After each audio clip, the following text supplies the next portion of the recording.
Hi YouTube, it's Tiki B. I'm back with another tutorial, and this one is on my Curly Fro. So, if you're interested in seeing how this look was achieved, keep watching. This style was done on dry hair that had been washed a day in advance and stretched using twists and braids. Um, the products and tools I used for this were my hands, and the purple and orange cold wave rods. And all the products used in this video were all homemade. They included my aloe spritz, which I used to dampen my hair in order to get it to set a bit better, because I believe on bone dry hair this would not work. Well, maybe for someone, but not for me. The other products, my styler was my homemade avocado butter, and for a little bit of hold and smoothing, I used my homemade flaxseed gel.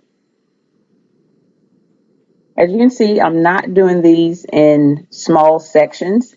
For this look, I'm not going for sleek or smooth curls. I'm going for a big curly fro. So volume is my goal. So you see when I take down each section, I'm spritzing with my aloe spray and then smoothing on the avocado butter and following that with my flaxseed gel. And you see as I'm smoothing down, I'm also removing any shed hair that I did not get out in the detangling process, which took place prior to the braiding and twisting. Now, my method for applying the cold wave rods is once I've dampened the section, smoothed in my styler and my gel, what I do is I take the wave rod and I smooth down toward the ends of my hair and wrap the ends or smooth the ends around the cold wave rod. From there, I roll tightly from the ends toward my scalp, as you can see. Now, I roll in a under pattern. Some people choose to roll backwards as opposed to forward. They say that gets the wave rods closer to their scalp, which smooths out their roots a little bit more. But like I said, for this, I'm not really worried about that. So I'm not worried about getting it too tight to my scalp. Plus, I want the curls to fall toward my face, not away from it. So I'm coming forward. So I'll repeat this damping, smoothing, and rolling process throughout my head. Um,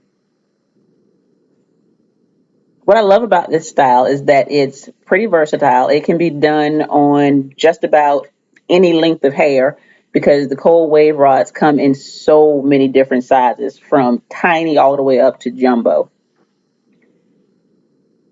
So if your hair is not as long as mine, no fears. You can still do this style.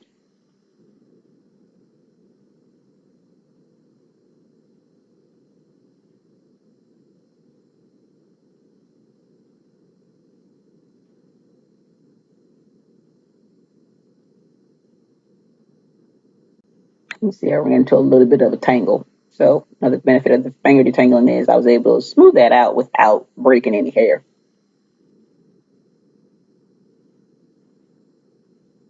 Side note, has nothing to do with hair. I did not realize that I pulled so many faces while I was doing my hair.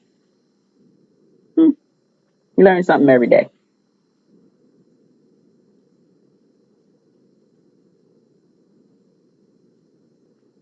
And as I mentioned, I like to start the wave rods by smoothing the very ends around and just rolling up. What some people choose to do is smooth the roller down to about an inch or two above the ends of their hair and then wrap the hair around the rod before continuing to roll up. Some people prefer to use that method because it catches any flyaways and they think it gives them a better or smoother curl on the end. Jumping forward a bit, now to my last few sections that I needed to do.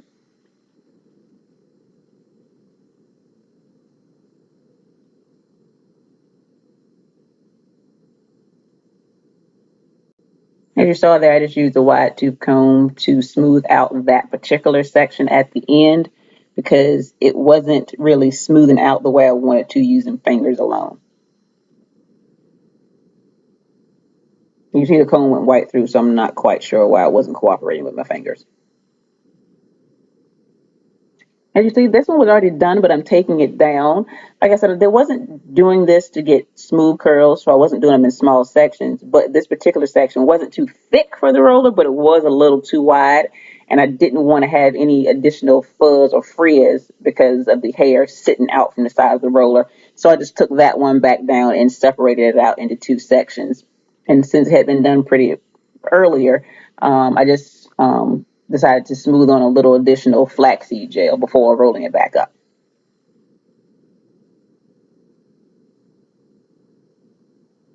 And said this was done on damp hair, and I really didn't have anywhere to go. So once I had all the rollers in, I decided to let it dry overnight because I try to avoid heat when possible. So what I'm trying to do right now is show you my avocado butter and my flaxseed gel. But as you can see, that wasn't working out too well when I'm trying to get live footage and keep the lighting right and all that fun stuff. So what I'll do is I'll add in some still shots of both products at the end of the video. So this is how it looked with all the rollers in. It came out pretty straight in the back considering I was doing it all by feel. All right, so like I said, I let the rods dry, air dry, and now I'm taking the rods out. So how I take the rods out is I roll it straight out or down from the scalp for an inch or two, and then I use a spiral pattern or rotation to release the rest of the curls. I use that spiral pattern to achieve that spiral look on the ends, because if I were to just pull straight down and unroll the roller, I would end up with well, I wouldn't end up with spiral curls. I would end up more with the look you would get if you were to use magnetic rods or magnetic rollers and roll up and pull that straight down. So more of a wrap look than a spiral look.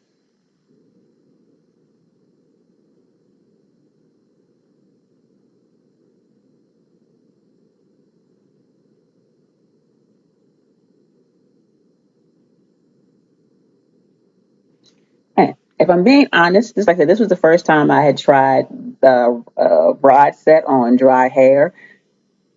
Also, the first time I was doing it with cold wave rods. In the past, I've always done it with the magnetic rollers. And I must say, I was pleasantly surprised with how smooth the ends turned out. Like I said, the roots aren't smooth, but I wasn't going for that anyway. So, and plus, given the size of the sections that I had done, like I said, I wasn't holding out much hope, but I was pleasantly surprised at how it came out, how it turned out. I can talk, really, I can.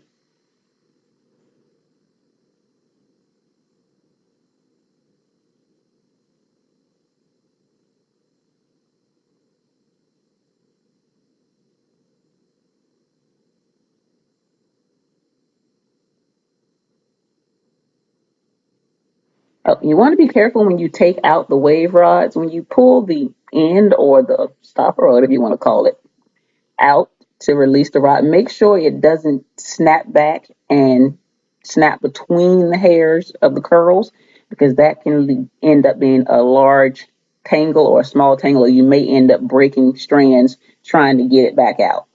Ask me how I know.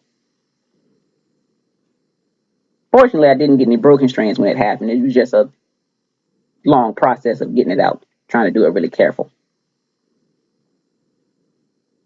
Like I said, look how smooth that is, considering how big of sections that I'm working with. Like I said, pleasantly surprised. And this is how it looks unseparated. Tried to give you a little bit of hair porn. Uh-huh. Yeah. Yeah. I know you like it. Okay, I'm just being stupid. All right. Back to regular scheduled programming. All right. So now it's time for the separating.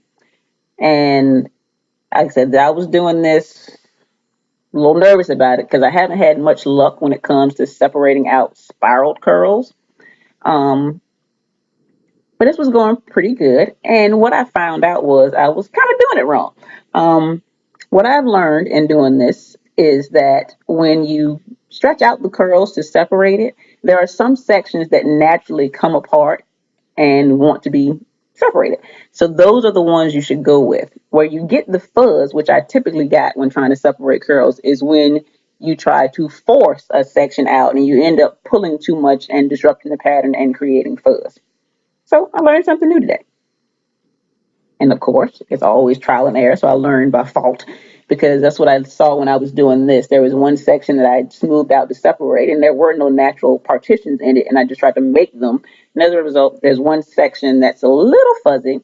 I mean, it still has a curl pattern, but it's not as smooth, and the ends aren't as defined as the rest of my hair. Something else. I don't think I mentioned it. Well, I mentioned it in other videos, but I didn't mention it in this one. Whenever I'm handling my hair, whether it be taking down rollers, separating twists, or in this case, separating curls, I like to have some type of oil or butter on my hand to reduce the amount of friction. See what I'm talking about? That front section had a lot of those natural partitions in it, and look how well those separated. Loved it. Loved it. Oh, go back to what I was saying. Well, about the oil or butter on my hands. For this one, I used the same avocado butter that I used as my moisturizer slash styler. All right, so they're all separated as far as I plan to do them. We got, like I said, nice detail in the front. The back is in bigger, fuller sections, but like I said, I was going for volume and I didn't want to create fuzz, so I kind of quit while I was ahead.